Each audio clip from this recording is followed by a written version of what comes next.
How to make your TikTok account not private, or how to set your account back to public from private on TikTok.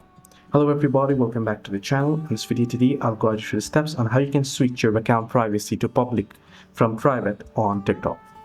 Well, the process itself is actually pretty simple and pretty easy, so let me guide you through. Now, be it on your Android device or iOS device, the process is similar on TikTok. Simply go ahead and first open up TikTok.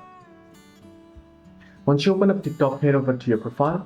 Once on the profile, you can tap on the hamburger icon at the top right corner of the screen and then tap on Settings and Privacy.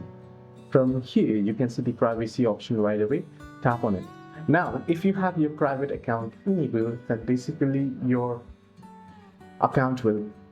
privacy settings will look somewhat like this. So you can see the private account option is enabled. To switch it back to public account, simply toggle this off and tap on switch, and now your account is back to public account. So your account is no more a private account. This is how you can easily make your TikTok account not private. Hope this video helped you. Do like and subscribe as well.